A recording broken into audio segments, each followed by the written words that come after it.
Gütedang Dashidele Shugye. Your Holiness, I extend my warmest and deepest greeting and respect to you for this occasion. We are very honored to spend the morning with you, learning and speaking about our today's topic, Tibetan culture and its potential to contribute to peace. Thank you very much for joining us today. I would also like to thank our audience for being with us at this early time in the morning. Here in Germany, it is 5:30 a.m. right now. 50 Tibet supporters and Tibetans from Germany, Switzerland, Austria are with us at this occasion, and many more are watching worldwide on various digital platforms. My name is Tenzin Söchbauer, and I'm the Executive Director of Tibet Initiative Deutschland, also known as TID. TID is the biggest German Tibet support group founded 32 years ago and dedicated to protect Tibetan culture and to raise awareness for the cause and fate of Tibetan people. As a Tibetan of mixed heritage and as a proud daughter of a Tibetan woman who has been an advocate for Tibet since I can remember, I feel especially blessed to moderate this very important topic and to host this event with you, Your Holiness.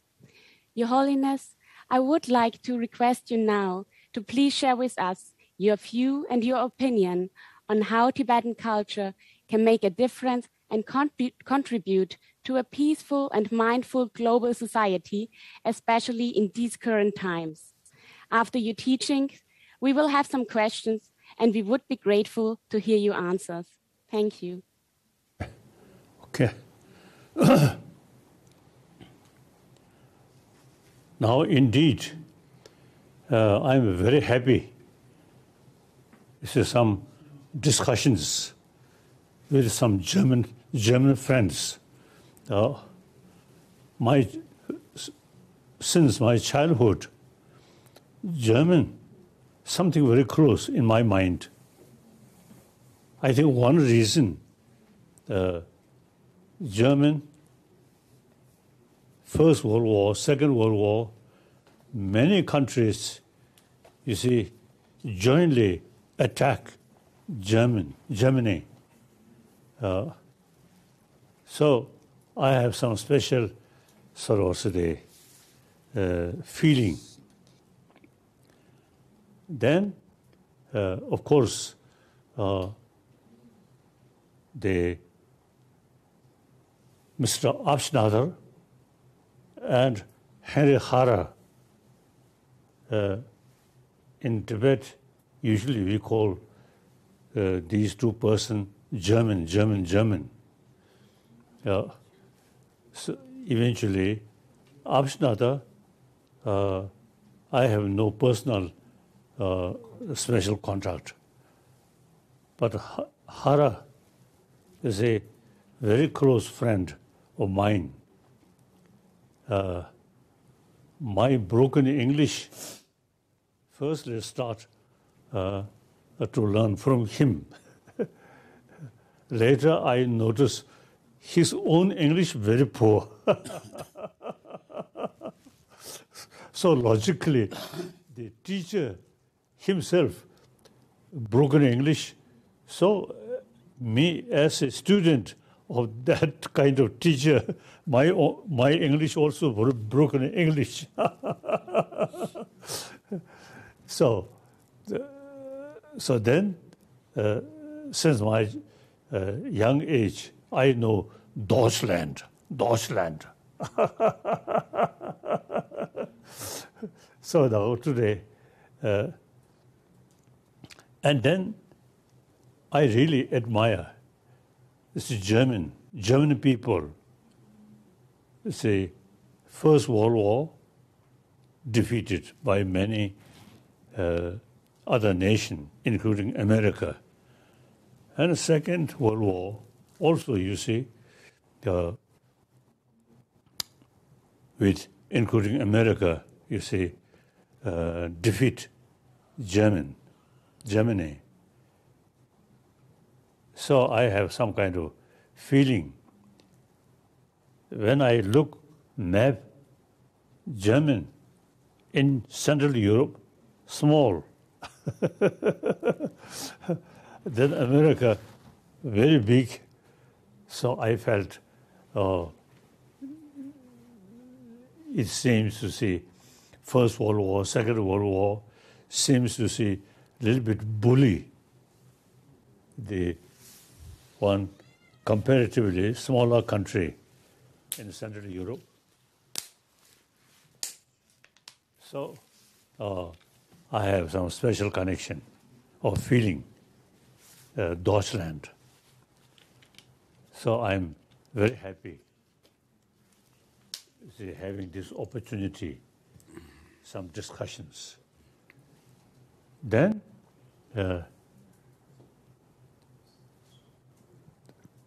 these two nations, Germany and Japanese,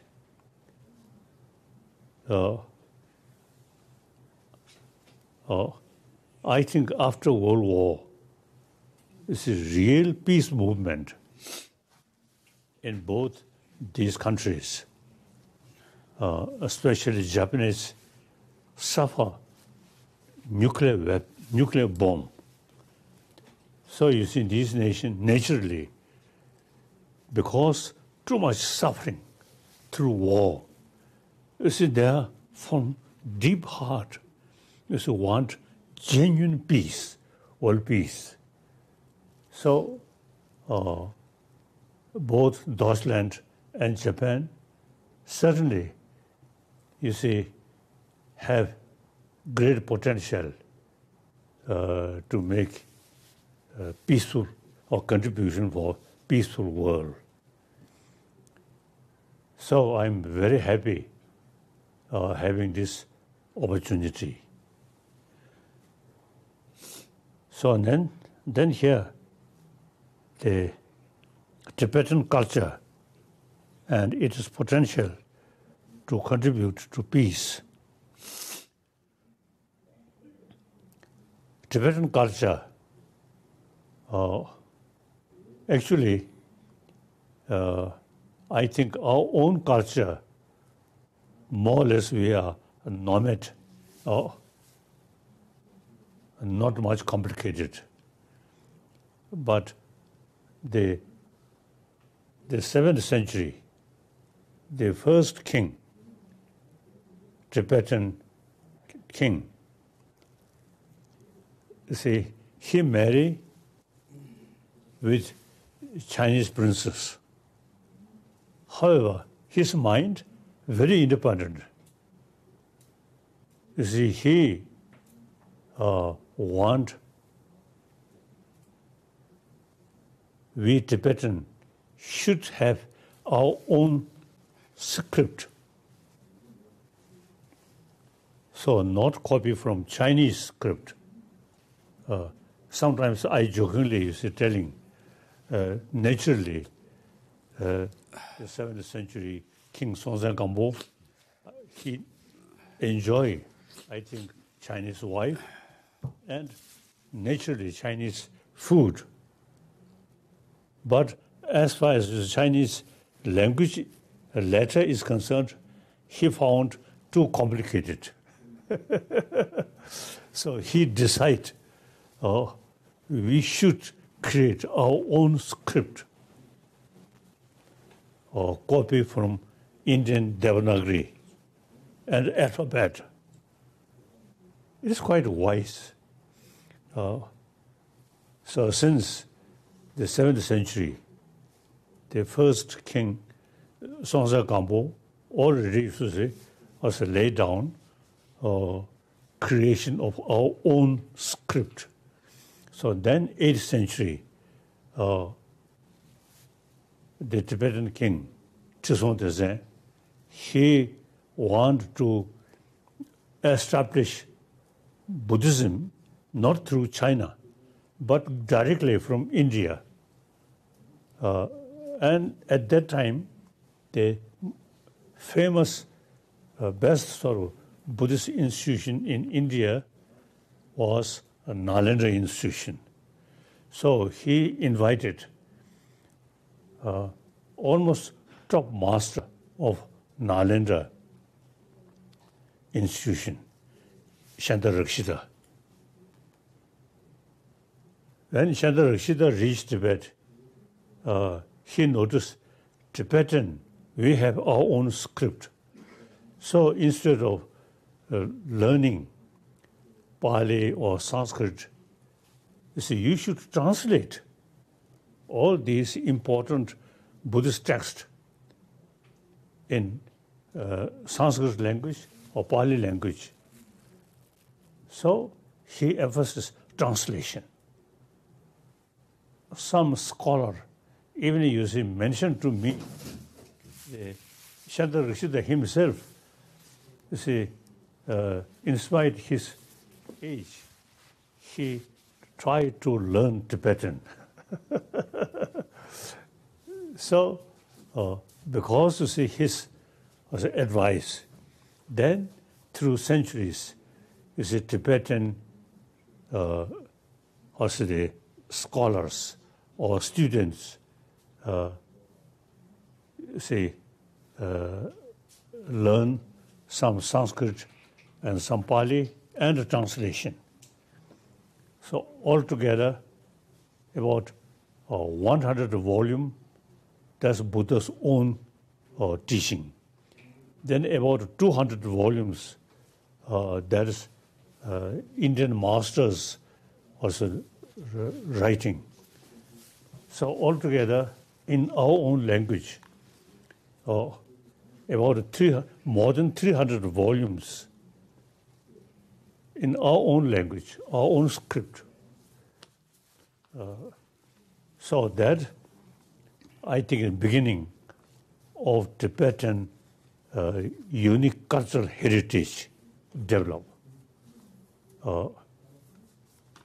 So we, the ancient Tibetan scholars, and including king, you see, they judge Chinese scholar, Indian scholar. They found best thing is combine. So they mainly India, we usually use to describe Indian ancient time, truly our teacher, like that. So sometimes I jokingly telling, now modern time, it seems ancient Indian student, Indian chela of, I'm a Tibetan, now become guru. So in any way, we Tibetan, eventually we develop our own script, our own language, and all translations. So then eventually, you see, Tibetan, before Buddhism reached, just a nomad. Now, eventually translate these things. Then Tibetan truly produce a lot of great practitioners or scholars. Since then, now today, I think as far as Buddhist philosophy, Buddhist logic, and Buddhist psychology, for these concerns, these subjects, we Tibetan have best knowledge. There are Buddhist, respected Buddhist brothers, sisters who follow Pali language. This is not much pay attention, the logic of these things. Even Chinese Buddhists same, the so-called Nalanda tradition or Sanskrit tradition, but you see, the Chinese, as a Buddhist, respected Buddhist brothers, sisters, did not much pay attention for study, and especially Buddhist logic, pramana. They never pay attention. We Tibetan pay much attention. So now today, as far as Buddhism is concerned, our knowledge seems now more complete and best knowledge. And one unique thing is, since we following Nalanda tradition, so we not just believe, investigate. So Buddha himself, you see, my student should not, just faith me, but you should study. Buddha himself, you see, emphasis study. So we Tibetan, through centuries, we really pay much attention, study. Although we also, you see, practice meditation, like Chinese Buddhist brothers, sisters. However, we much pay attention for study. Ours also the way to study. Firstly, root text learned by heart, including myself. From very young age, 6-7 years old, I already learned by heart some of these important texts in Tibetan language. Then I think one quite unique thing is we Tibetan, we develop the special technique, use logical approach like this. That I think quite unique. The Thai tradition, not much, and Chinese tradition also, you see, not using that. We call Chava Chasing. He introduced the way to carry in debate. Is it like this? So some scholar, when they carry a debate, they really say much enthusiasm. And after debate, their palm feel little, the little pain. So now today, since I have a lot of sort of connection, Buddhist scholars from different countries,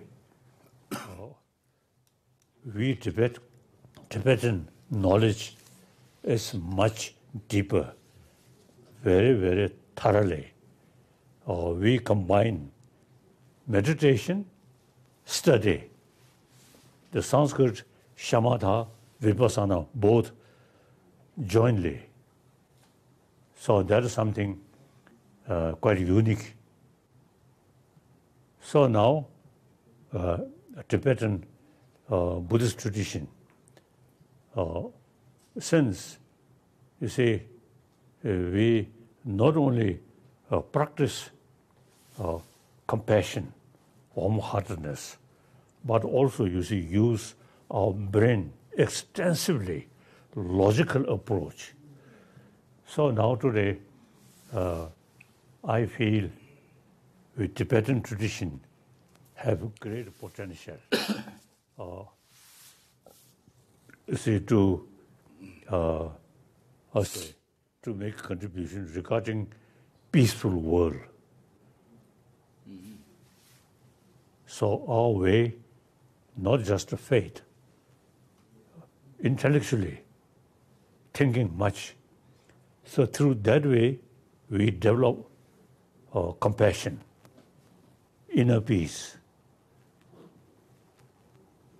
And very easy to explain to other people through logical way. And also, nowadays, we try to make contribution as much as possible to create world peace through inner peace. Not faith. Faith, individual matter, individual business. But knowledge, study, these are common for all human beings. So, including non-believer, they also want peace of mind. So, all these trouble is because mentally much sort of disturbed. Then you see these problems happen. Basic human nature, I always was mentioning, we, like many other animals, from the beginning, you see, we grown by mother's affection. Without a mother's affection, child cannot survive. So that is the seed of compassion. Now, problem, when we start the education, so-called modern education, then not much pay attention about inner peace, these things, except those religious believer, faith, God, like that. So now, in modern education field, how to develop peace of mind, because that is very necessary, even to healthy body, peace of mind, very important. Constant anger destroy eventually our physical health. So even without belief, religion, simply for health and peaceful community, as a Buddhist sort of way of approach, peace of mind, is something very relevant. So whether believe religion or not, that's individual sort of business. But peace of mind is entire humanity need peace of mind. So in that respect, certainly, you see, we can make certain contribution. In the last few decades, I also have sort of very close connection or discussion with modern scientists and how to develop peace of mind, how to tackle our anger, fear, suspicion, like that. So therefore, according Indian sort of or tradition, secular, not religious, not sort of related with religious belief, without a belief, simply how to train peace of mind, like that. So I have some experience, including, as I mentioned earlier, including some scientists. Now more and more a scientist, profession as a scientist, but in deep insight, they have some admiration about Buddhist, or say, logical approach, like that. I never try to propagate Buddhism, simply how much we can make contribution for peaceful world through inner peace. So here, Tibetan culture, I feel great potential. Now, without touching Buddhist belief, Buddhist religion, simply you say how to develop peace of mind, like that.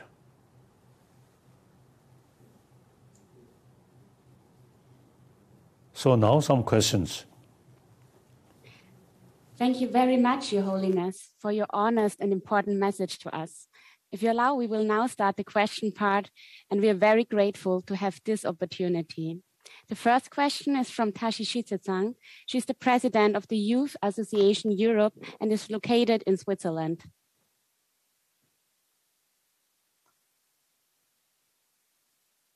Kanrira korwishin kamsu pendandewa malu chungwene jeresi wan tenzi gyazoi shabusite parto tengyurchik. Tashtele, Your Holiness, my question to you is, how can Tibetan youth in Tibet best preserve Tibetan culture and religion, especially under the Chinese occupation of Tibet? Thank you. Now,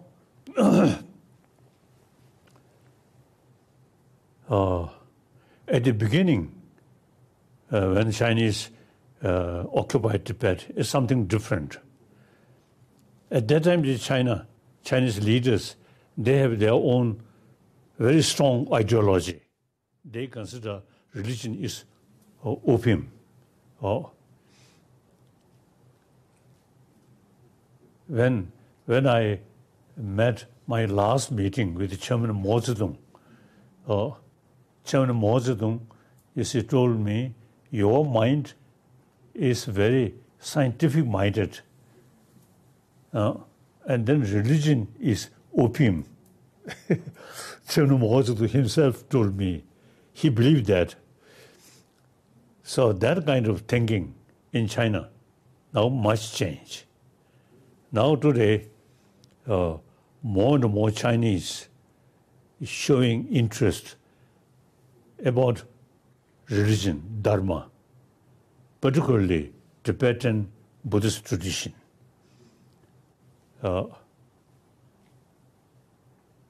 So,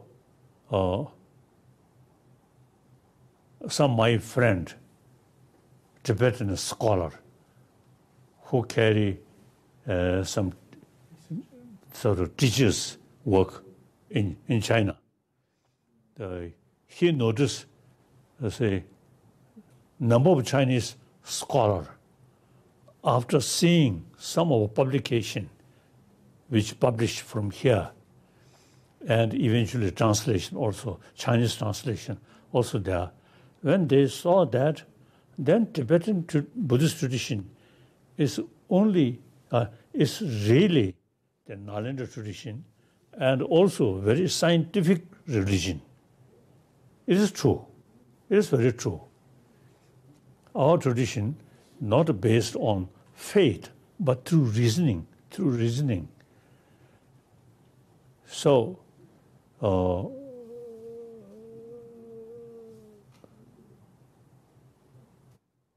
some Tibetan scholar who were working in Tibet, you see, they have the impression politically China control us, but spiritually we can help them.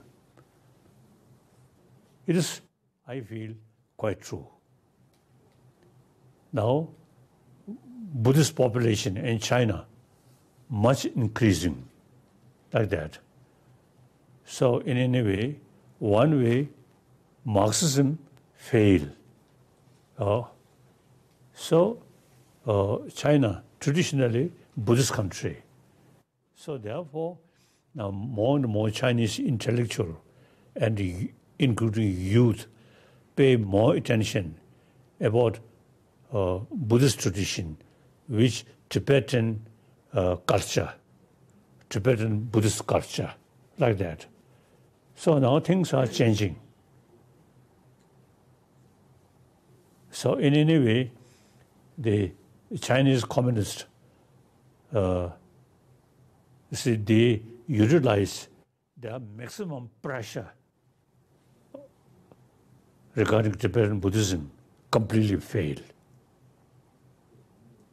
So now obviously Buddhism, particularly Tibetan Buddhism, now not only in Asia, but also in West and different countries, including some scientists, now really showing interest about Tibetan Buddhist tradition, like that. So the important is Tibetan youth. Firstly, when we came in India, I asked Indian Prime Minister, Mr. Nehru, since we have our own language, and in that language, you see, many also the unique subject, so we should have Tibetan school and study Tibetan language, and Pandit Nehru fully support, like that. So now today, with Tibetan youth, young people, young Tibetan, they have the opportunity to study. Then eventually, we re-establish Tibetan traditional top, how to say, Buddhist college or something. Sometimes we call Buddhist university. So these, since 1959, many monk scholars escaped. So these use these sources. So we re-establish those as a Buddhist monastic Buddhist also the tradition re-established now in India. So at least now a few thousand Tibetan monk students who carry continuously. And then some Mongolian also join in these monastic college study. And now some Chinese also. So therefore, the young Tibetan now firstly should learn Tibetan, and then we already have some different institution of Tibetan, so can study Buddhist logic or Buddhist, also the philosophy, these things. So that's the way we preserving our traditional, our rich knowledge. So now already some younger Tibetan who born here, who study Tibetan, then eventually you see join some of our institution, now become a scholar already. So that's proper way to preserve not only older generation, but younger generation through study, like that. Thank you. Thank you very much. You already mentioned it shortly, but maybe we can have a closer look to this topic. The second question focuses on the preservation of the Tibetan language and is asked in Tibetan by Lobsang Dache from the Tibetan community in Germany. May Your Holiness live a long life. Good morning, Your Holiness. For the Tibetan diaspora around the world, it can be very challenging to pass on the Tibetan language to future generations. How do you evaluate this situation in regard to keeping Tibetan culture alive in exile? We try wherever Tibetan or settle. We try some facility for study Tibetan language. One time I noticed in America, I think Tom Pisker, his friend, one, lady, she told me the very purpose of accepting a Tibetan refugee group near in their area, not only helping those small refugee community, but we very, very eager to learn from Tibetan tradition. It is quite true. Now many places where Tibetan refugee community remain, many people eventually they really also appreciate Tibetan Buddhist culture and Tibetan way of life, very peaceful. If some necessary to fight, then we also quite bold.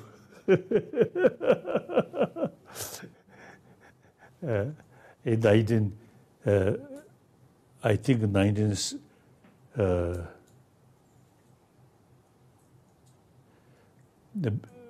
in early 50s, and then later, of course, 59, we Tibetan, really, number of Tibetan become very heroic, like that.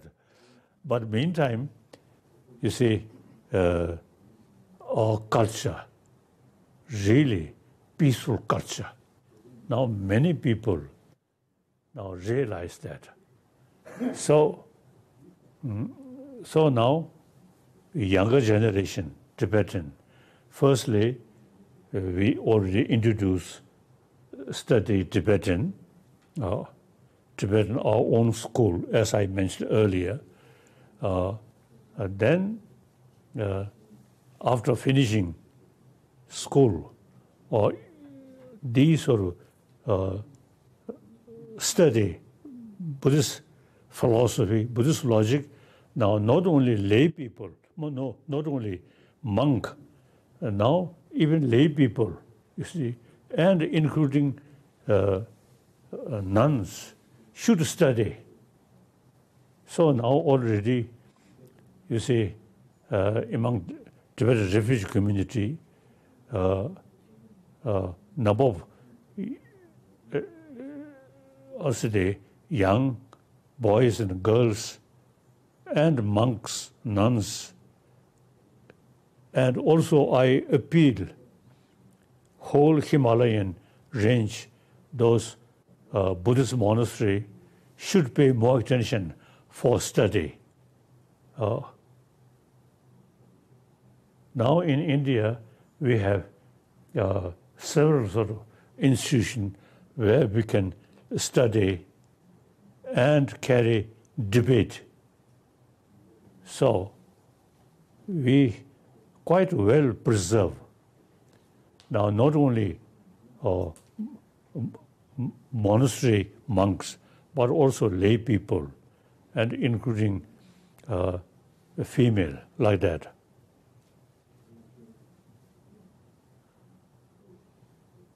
So,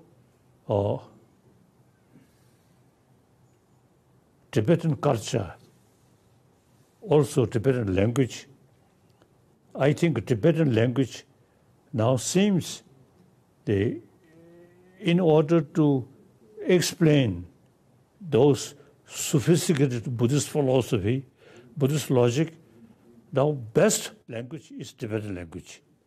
It is quite clear, according to my own sort of experience. So therefore, see people who showing interest about Buddhist logic, Buddhist philosophy, then automatically have to pay more attention for Tibetan language. So, Now, we should not consider religion is something prayer, something meditation.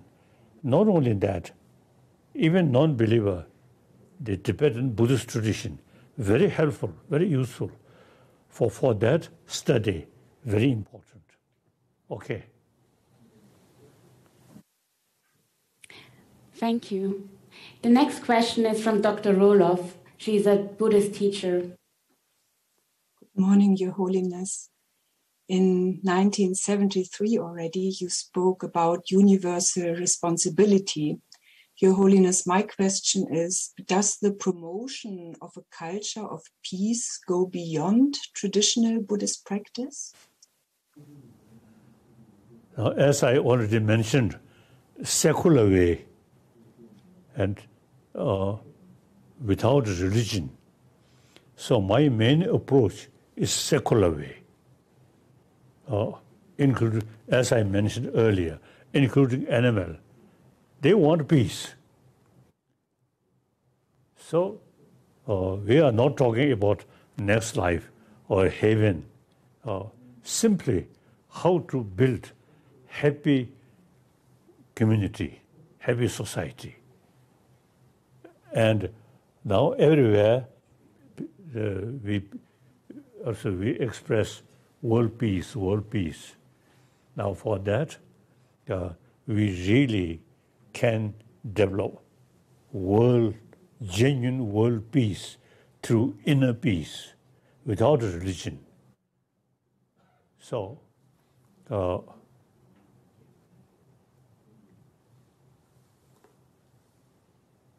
now I always use the emphasis, the peace of mind.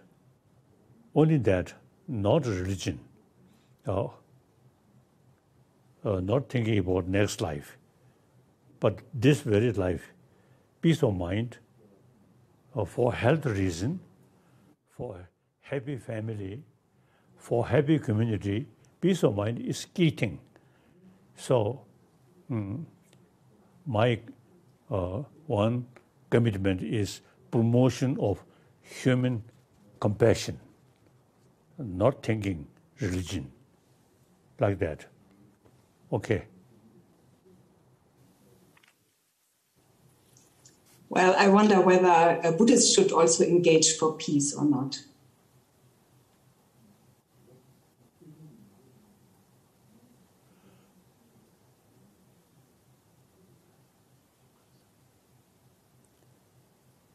I already. Next question. No. Okay.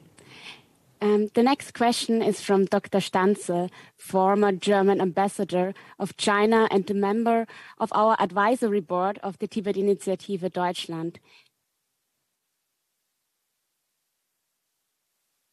We can't hear you. Please unmute yourself. Your Holiness, thank you very much for this opportunity. My question concerns recent Chinese efforts to absorb so-called minority cultures into the majority Han culture, which may well succeed underpinned by economic growth. So my question is, how can Tibetan Buddhism, the religion again, survive or even flourish in an environment where maybe there is no basis in Tibetan culture anymore? Thank you. As I already mentioned, Tibetan,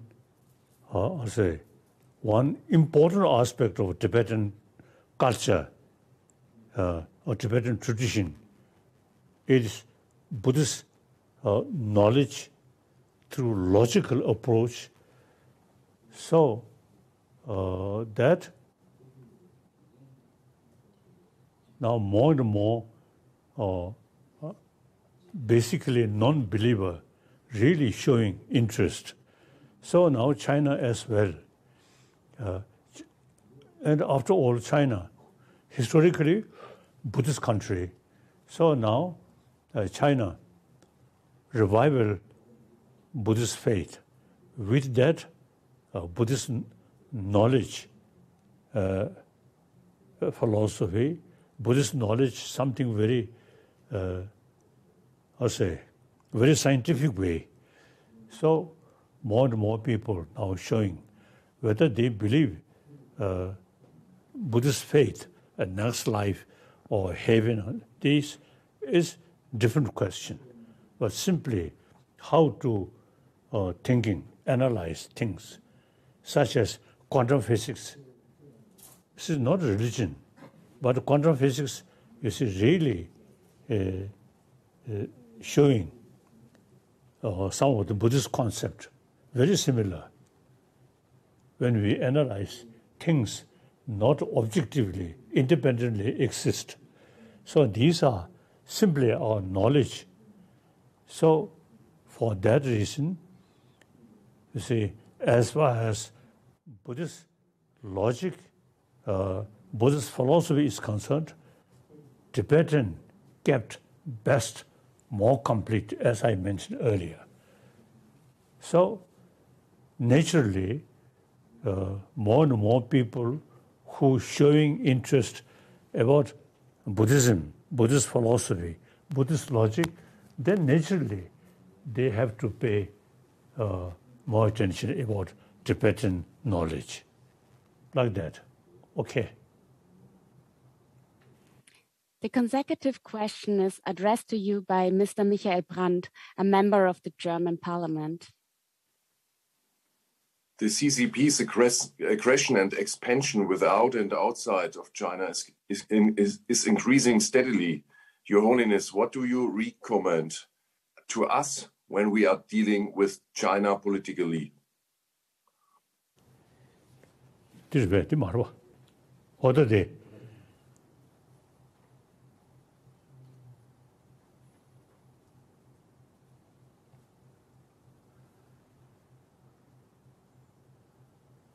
Now,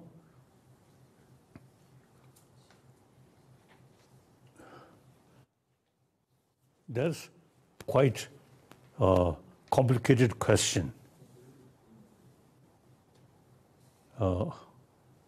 It depends on many factors.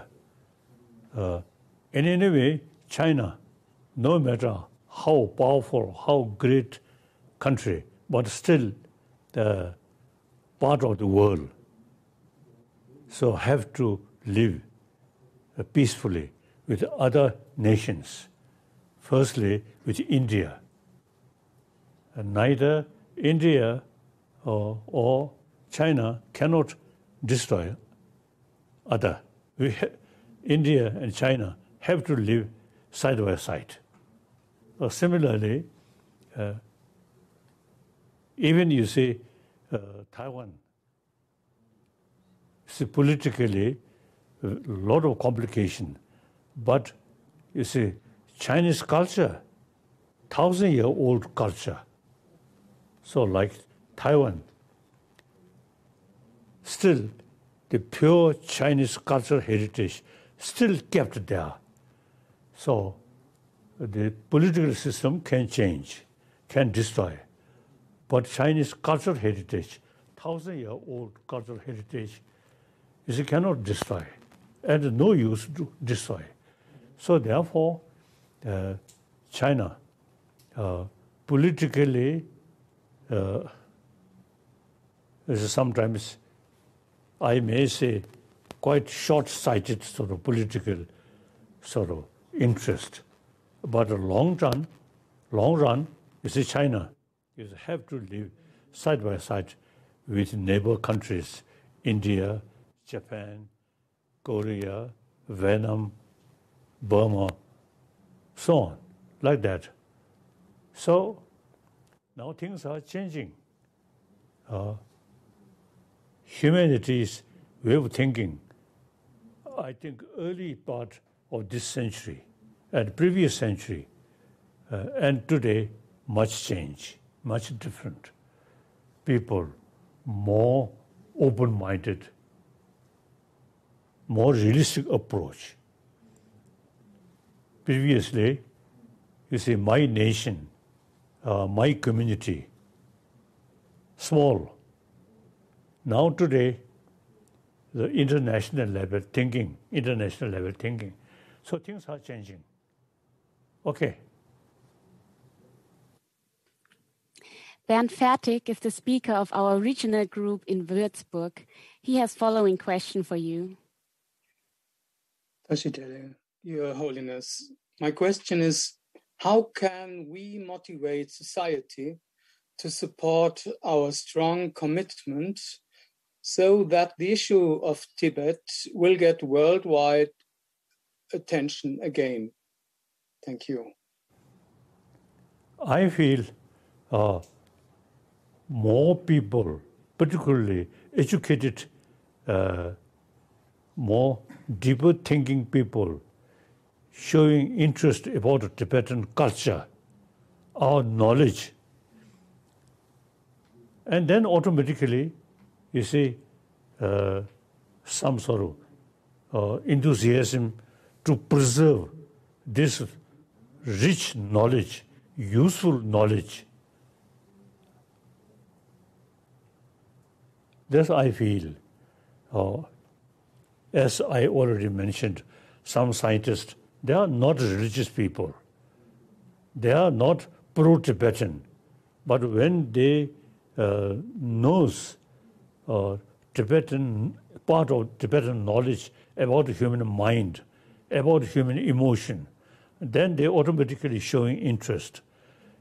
So then such people, when they feel destruction, Tibetan culture, including that kind of culture, then naturally you see people showing more concern.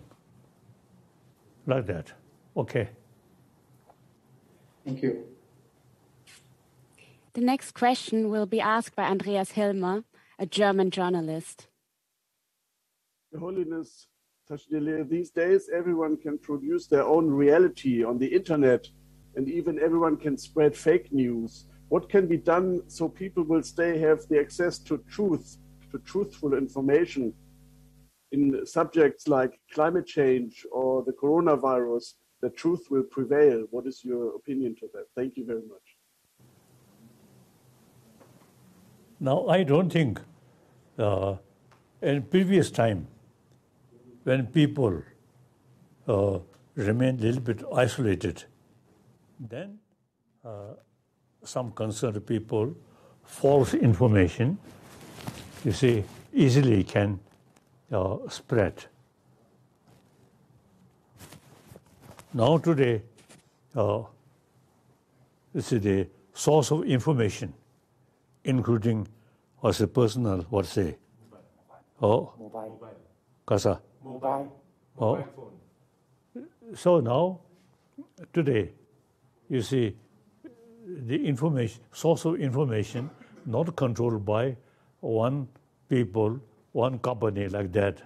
All over the world, you see information very easy. So, so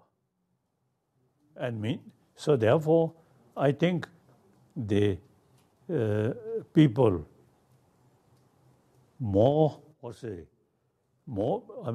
paying more sort of close watch, then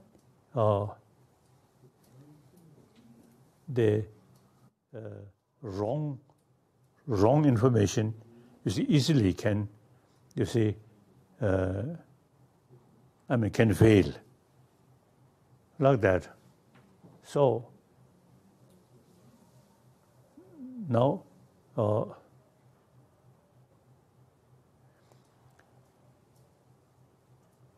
the weather condition, the global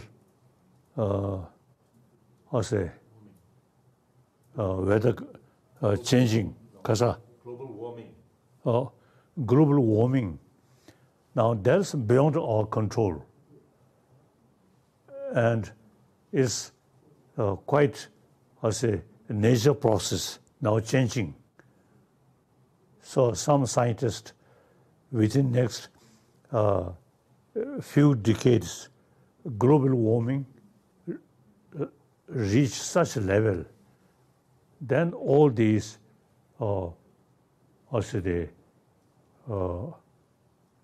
waters, these certainly affect.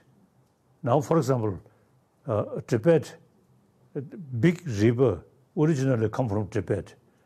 Now, within my own lifetime, you see, those big rivers gradually reduce. So now, due to global warming, eventually Tibet can be like,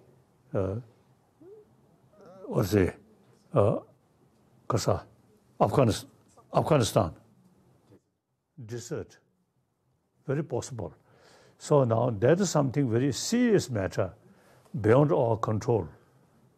The small way we have to pay more attention for more, forest, more village, like more ecology, like that. It is quite serious matter.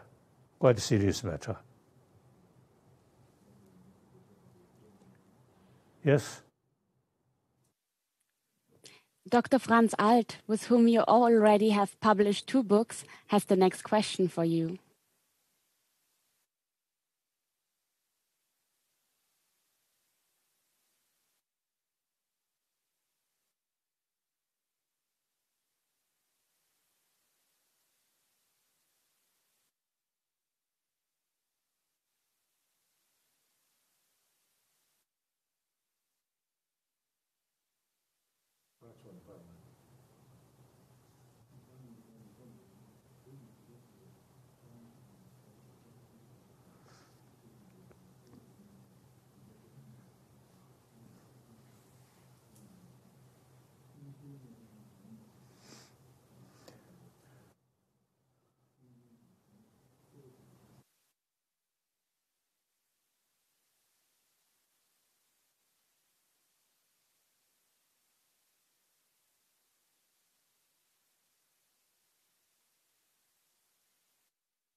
Okay, now. Yeah.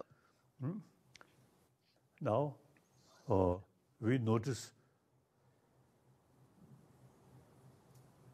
we already notice, the northern world, southern world, these big sort of snow land now very rapidly now melting. So then, including like Tibet, those rivers already I mentioned, now gradually reducing. That's quite a serious matter.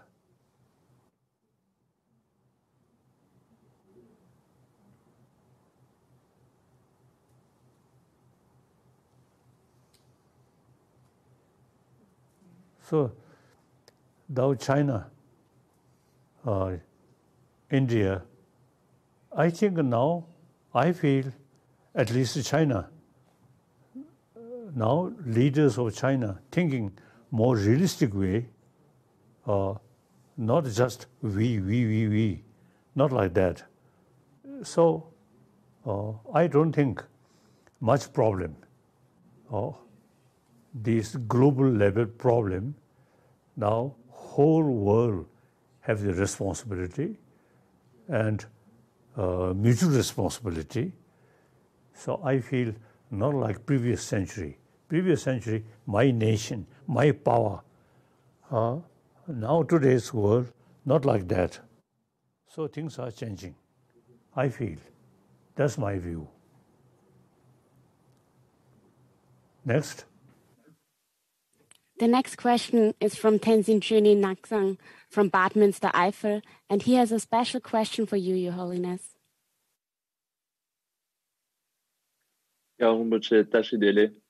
My question is, the city and region where I come from were affected very badly in recent floods in Germany. How can we give hope to people who lost everything in the floods, including loved ones?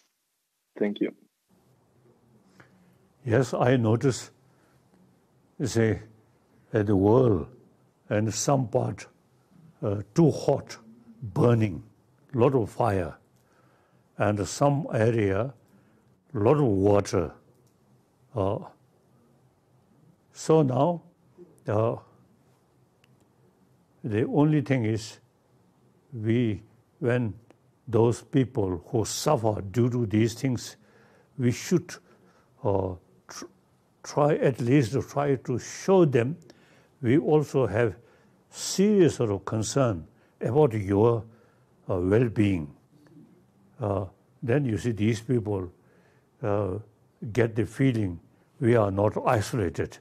There are human brothers, sisters who really helping us, showing their concern for our fate.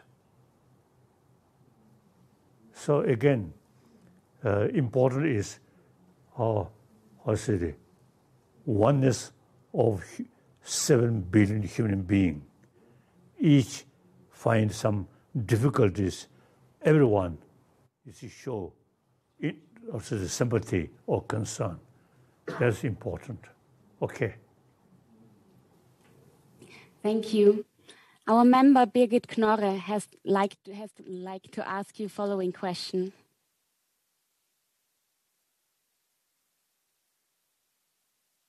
Tashidele, Your Holiness, my question is, how can Tibetan culture survive when a modern education system no longer teaches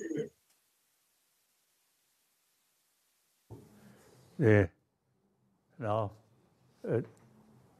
today's education, as I already mentioned, we should include about education how to bring peace of mind, how to control anger, how to develop compassion, or also the altruism. So these are the subjects.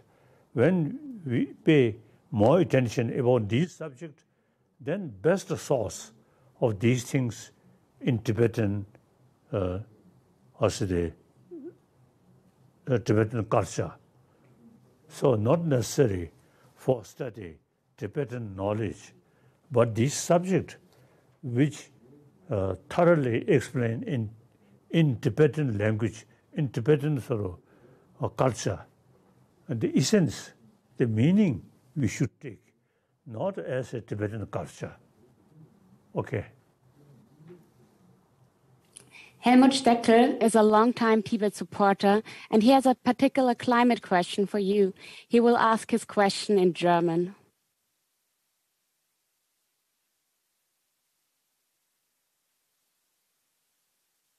You have to unmute yourself. Helmut, du musst bitte dein Mikro einschalten und deine Frage stellen.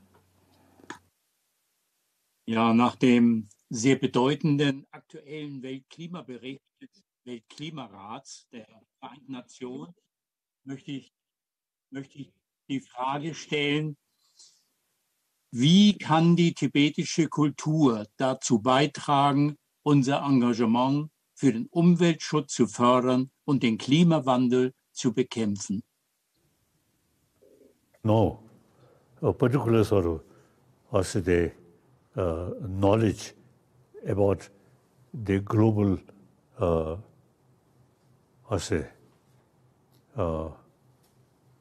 kasa namshi kasa a global climate, these things, no particular thing from Tibetan knowledge, but the since we very much emphasis on well-being of entire sentient being on this planet, particularly human being.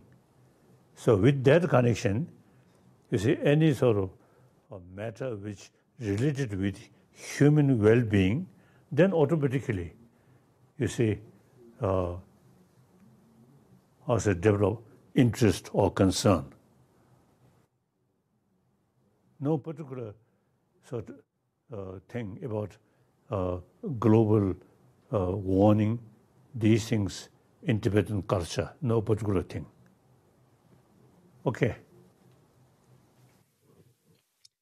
We have time for 2 more questions. Philipp Rumsch is the representative of our youngest regional group located in Leipzig. Please, Philipp, ask your question to His Holiness. Your Holiness, how can young German supporters like myself best help the Tibetan people in the preservation of their religion and their culture? Thank you. Now here, simply, you see, a sense of concern and try to preserve as a Tibetan culture. This is one way. One thing, those subjects like emotion, like peace of mind, like you say, altruism, when we develop these things and how to develop peace of mind, these things, then also the best source of this knowledge is Tibetan. So through that way, you see, interest about Tibetan culture, not something Tibetan culture separately. When we know about emotion, about peace of mind, these things, then the best source of these things are Tibetan knowledge. So, not preservation of Tibetan culture, no, preservation of our peace of mind, and for that to know what emotion destroy peace of mind. So that subject, and then best source of these matter, Tibetan language is best. Okay. Thank you. We have one more question from Tenzin Yishi. He is also part of the Tibetan Youth Association from Germany.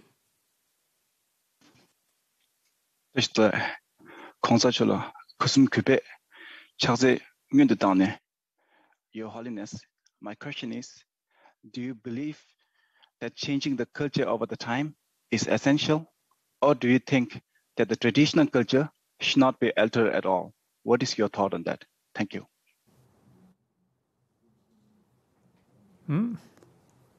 Now, cultural heritage, it is wrong. Which subject, something useful for humanity, for a particular group, and then worthwhile. Not in the way we love our culture, we must preserve. Not that way. You see, certain things which we need in order to carry a happy world, peaceful community, then this is some information about how to keep peace of mind. Then automatically more information come from available only in Tibetan culture or Tibetan language. That way, not just language or culture, we love culture, not that way.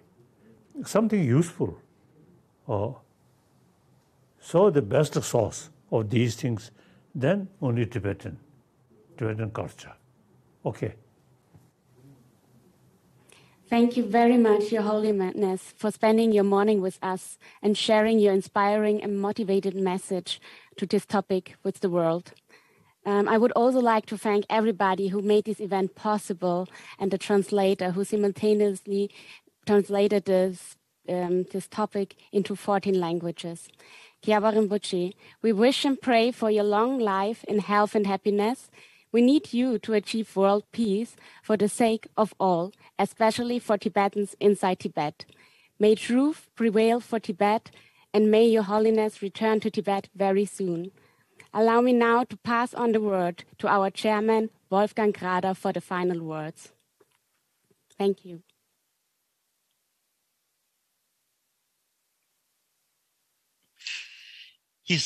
His Holiness, dear Dalai Lama, thank you for the wonderful morning time and for the exchange of ideas. It is always a great honor for me and for us to be with you. We have known each other for many years. We last met at a great event in Darmstadt in 2018. You discussed with the Nobel Peace Prize winners about a peaceful world order and a contribution for Tibet. Since then, it was not possible for me to visit you in Dharamsala due to the corona pandemic. Therefore, I'm so pleased that this conversation organized by Tibet Initiative Deutschland could take place. Many thanks to all Tibet friends and Tibet supporters for the good questions and for being here in the morning time. And thank you, Your Holiness, for giving us so much time. I wish you a lot of strength, health, and a long life. And for our friends in Tibet, let us continue to work in the future for Tibet, for human rights, and for peace in the world. Thank you very much. Thank you. See you again.